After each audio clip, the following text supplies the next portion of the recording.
Up here, there are these beautiful rain trees, and you come in. They're the World War I graves there. These are all World War II graves. A lot of Indian labourers there, about 500 Indian labourers brought across by the Japanese during the Second World War, buried there. So there we go. That was the first shot. So the First World War were fired in Melbourne, the first shot, and then the first contact, absolutely, was in New Guinea. That's the. I just wanted to put this up. It's quite an interesting photograph. That's Brian Pockley. That's his brother Jack Pockley, who was killed in 1918. So Brian was killed in 1914, Jack was killed in 1918. That's Frank Pockley, their father. They had another brother called Guy Pockley. They're all doctors, lots of doctors. As I say, Brian was a doctor. So there's Frank Pockley. They're in the house. The house that they're in is Mount, what's it called, Alverna on Burns Road. It's now, I think it's now a monastery. But that was actually the Pockley's house. Before that, it was regimental playing fields, Lawn Avenue at Killara. And that's the Shaw 1908 first 15, and both of those boys were in that team. In fact, that team had 5 men killed, all of them enlisted except one. The coach enlisted, Ivan Mackay, became a Major General in the Second World War.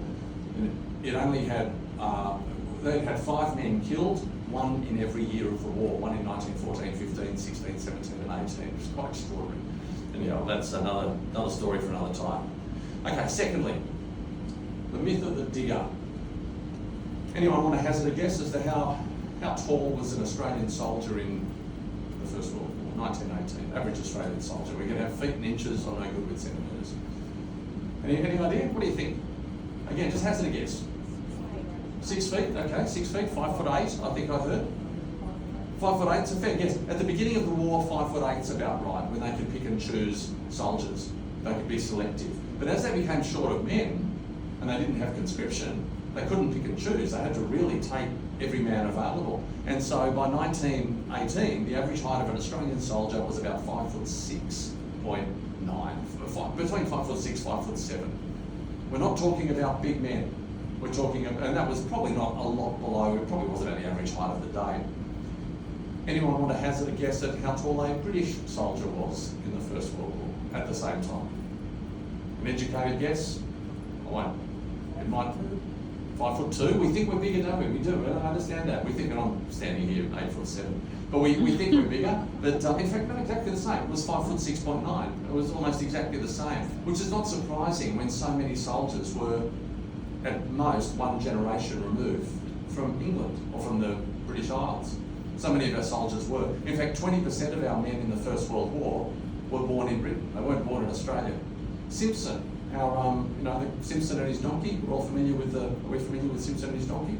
He's a Geordie. He came from the north of England, and he came down through New Zealand. He was travelling. He came down through New Zealand.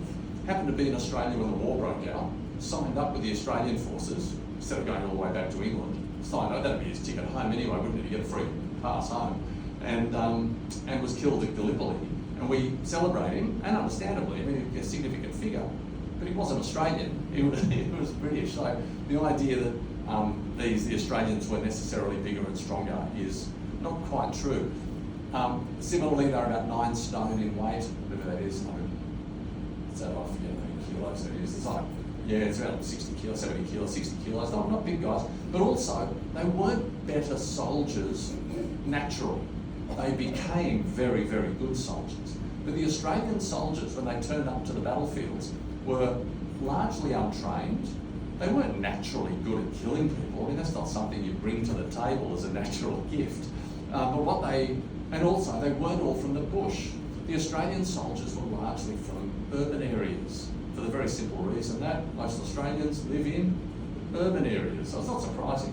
And think about it, if you're someone who's a stockman or a jackaroo out in the bush, the last place you would want to be is stuck in a trench, confined by, in a confined space, working with heavy machinery, industrial, artillery and whatnot, working at night.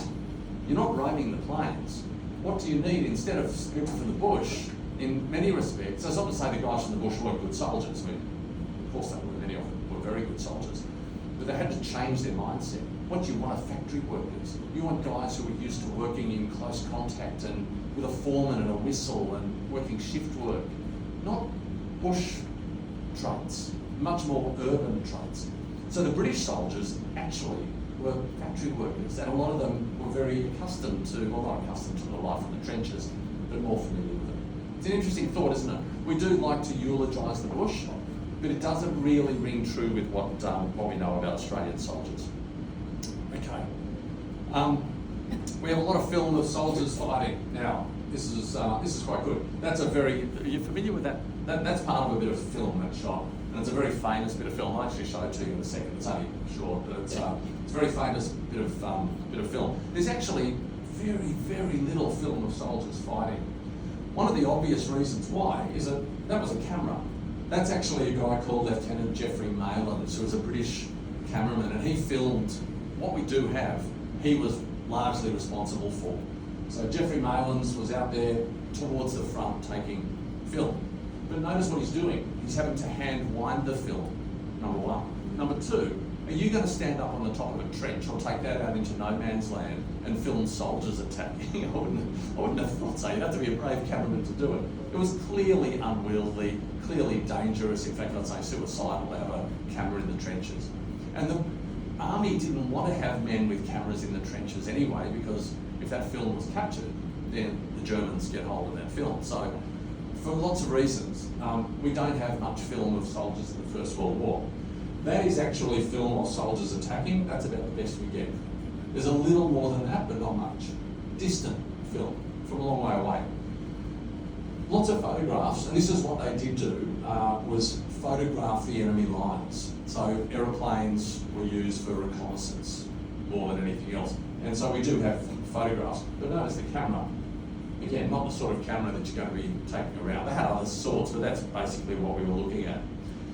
Now I want to show you two very quick pieces of film. Okay, 2 minutes? Fine, we'll finish. Okay, let me just show you this very quickly. I'll show you the second one first because it's quite fun. We'll see if this comes up. Where are we? Just have a look now. I just want you to, hopefully, whoops, is that going to open up for me? Sorry. Open up, full screen. Oh, I can't do it. Sorry, I'll try that again. How about I do it that way? No, can't do it. Okay, what I wanted to do is show you that over here, just have a look at this guy here to show you that it's not accurate. They've gone over the top. I want you to look at this guy right here, that guy. Watch him.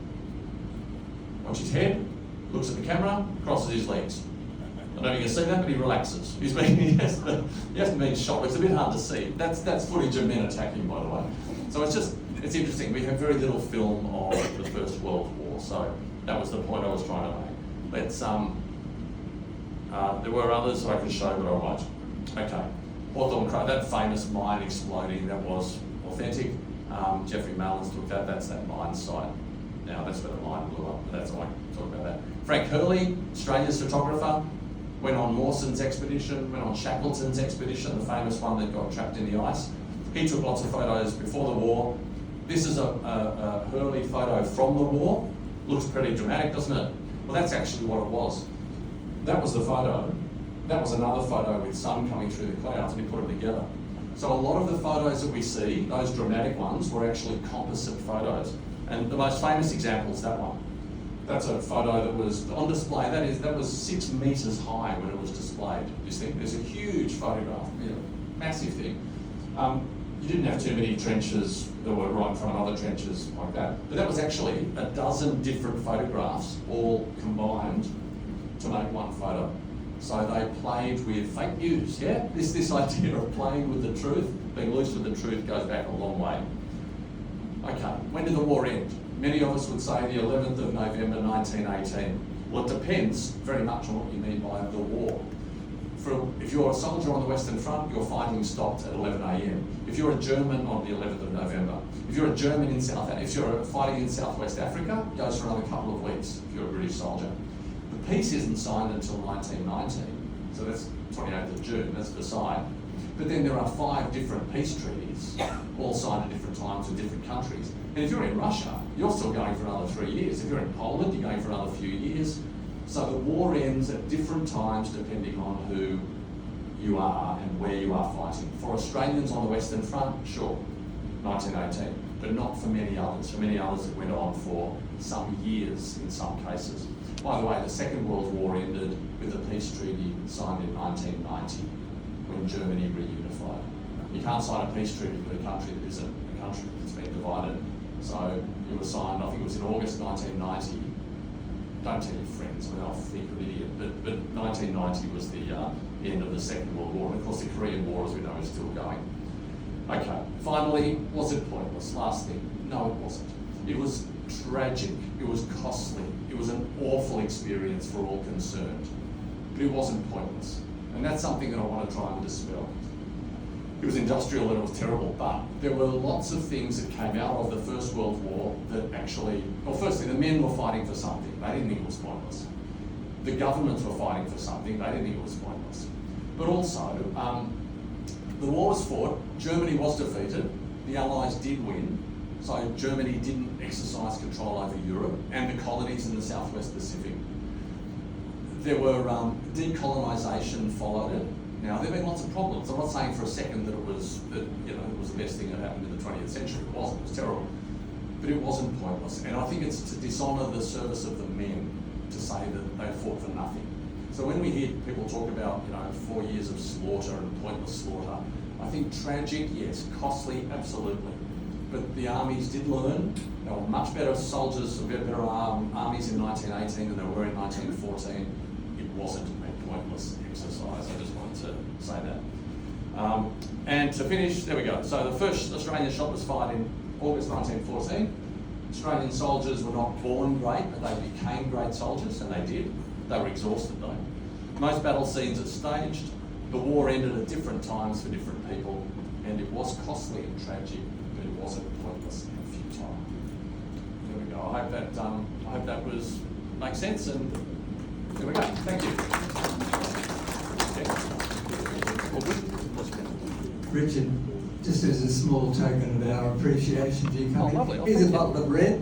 Maybe you and Jenny can enjoy that over. Thank you. That's very nice. Thanks, Jen. Thank you.